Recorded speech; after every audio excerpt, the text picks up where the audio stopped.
warahmatullahi wabarakatuh. Kami dari kelompok D, kelas fantasi C akan menampilkan pengaplikasian uji T-Square menggunakan RStudio. Sebelumnya, perkenalkan, saya Mami Denora Syifa dengan NIM akhir 145.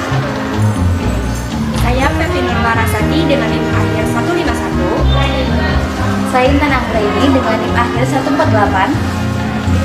Saya Nida Batin Anita dengan NIM akhir 153. Saya Nabil Dianur Ferdian dengan NIM akhir 144.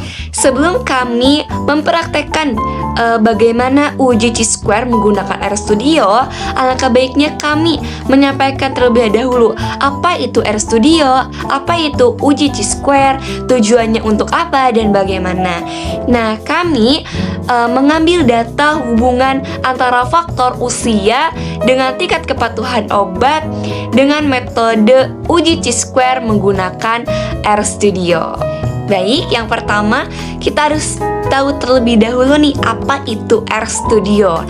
Nah, R itu sendiri yaitu bahasa pemrograman open source yang dirancang khusus untuk komputasi, pengolahan data statistik, serta pembuatan grafik menggunakan berbagai package atau paket yang tersedia di RStudio.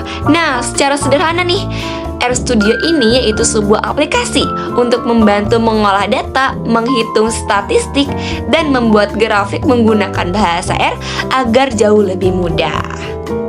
Lalu, selanjutnya terdapat uji yang kita gunakan pada kali ini yaitu uji Chi-square. Uji Chi-square merupakan teknik analisis komparatif dalam statistik non-parametrik. Uji ini secara khusus diterapkan untuk menguji hubungan antara dua buah variabel yang memiliki karakteristik skala data nominal. Berdasarkan data yang kami uji, penelitian ini bertujuan untuk yang pertama menganalisis dan membuktikan secara statistik hubungan antara faktor usia dengan tingkat kepatuhan minum obat pada pasien skizofrenia di wilayah kerja Puskesmas Taman Sari, Kota Tasikmalaya menggunakan uji Chi-square. Lalu yang kedua, mengidentifikasi distribusi karakteristik usia dari responden penelitian. Lalu yang terakhir, menentukan apakah kelompok usia tertentu memiliki kecenderungan kepatuhan yang lebih signifikan dalam menjalani terapi pengobatan. Selanjutnya, persyaratan uji Chi-square. Yang pertama, karakteristik data. Data yang diuji harus berbentuk frekuensi, jumlah data atau kasus dalam kategori, bukan dalam bentuk persentase, skor rata-rata, atau transformasi data lainnya. Setiap subjek hanya dapat masuk ke dalam satu kategori atau sel saja. Tidak boleh ada subjek yang tumpang tindih. Data penelitian diambil menggunakan teknik pengambilan sampel acak atau simple random sampling agar mewakili populasi. Yang terakhir, data harus bersifat independen, tidak saling berpasangan atau berhubungan. Selanjutnya terdapat aturan frekuensi harapan. Nah, aturan frekuensi harapan ini tidak boleh ada sel yang memiliki frekuensi kenyataan sebesar 0, karena ini akan mengacaukan perhitungan. Semua nilai frekuensi harapan itu harus lebih besar dari 5.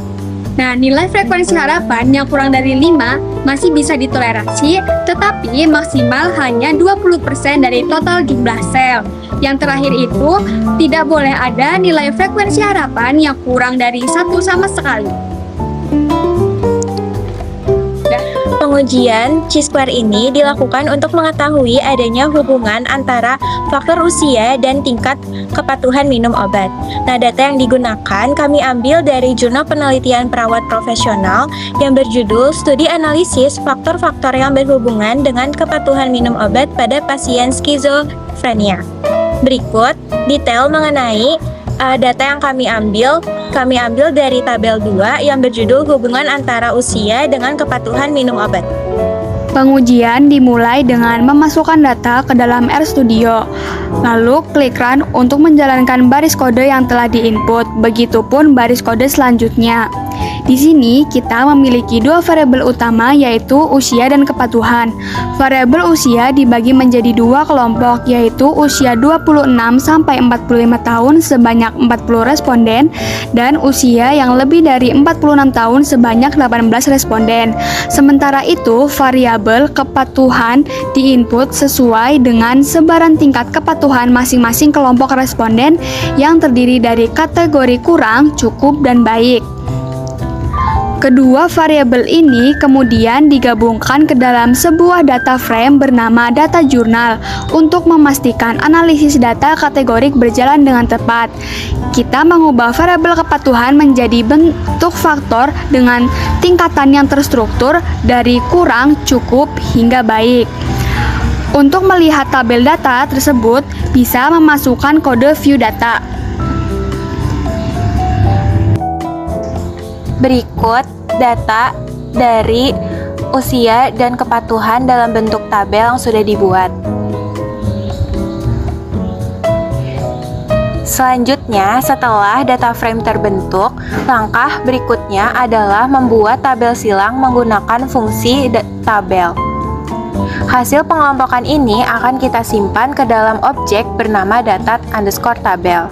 Nah, agar tampilan data lebih informatif dan mudah dibaca pada bagian konsol, kita memberikan nama baris atau row names untuk kelompok usia dan nama kolom atau column names untuk tingkat kepatuhan. Saat data frame ini telah dicetak, kita dapat melihat distribusi frekuensinya yang jelas. Misalnya, pada kelompok usia 26-45 tahun terdapat 6 responden yang kurang patuh, 6 yang cukup, dan 6 yang baik. Sedangkan pada kelompok usia di atas 46 tahun terdapat 19 responden yang kurang patuh, 18 yang cukup, dan 3 responden yang baik. Selanjutnya, menjalankan uji chi-square. Dengan langkah krusial berikutnya adalah menjalankan uji hipotesis menggunakan fungsi chi-square terhadap data tabel yang sudah kita buat. Perlu diperhatikan bahwa di dalam skrip ini kita menambahkan argumen simulate p-value sama dengan true.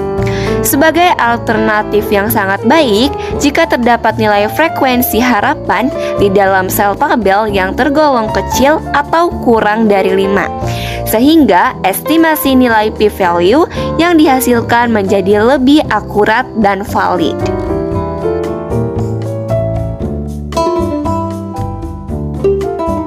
Dari hasil di konsol, kita mendapatkan nilai statistik X-square sebesar 6,3252 dengan nilai p-value sebesar 0,038898 menggunakan taraf signifikansi standar alfa sama dengan 0,05 atau 5%. Kita dapat melihat bahwa nilai p-value yang didapat 0,03898 lebih kecil dari 0,05 atau p-value kurang dari 0,05. Dengan demikian, kita menolak H0 dan menerima HA. Hal ini menunjukkan bahwa terdapat hubungan yang signifikan secara statistik antara faktor usia dengan tingkat kepatuhan minum obat pada responden. Sebagai pelengkap analisis, kita memvisualisasikan distribusi data tersebut ke dalam bentuk grafik batang atau bar plot. Kita menggunakan fungsi bar plot dengan mentransposisikan tabel lewat perintah T data tabel agar pengelompokan batang berdasar pada kelompok usia. Dengan menambahkan argumen beside sama dengan true, batang untuk tiap kepatuhan akan ditampilkan bersebelahan secara klaster. Kita juga memberikan warna yang kontras, yaitu orange untuk kurang, pink untuk cukup, dan light blue untuk baik. Lengkap dengan legend text, judul grafik, serta penamaan label pada sumbu X dan sumbu Y. Lalu berikut bar plot mengenai distribusi kepatuhan minum obat berdasarkan usia. Sekian simulasi uji chi-square dari kami. Jangan lupa untuk komen dan praktekin sendiri di rumah ya.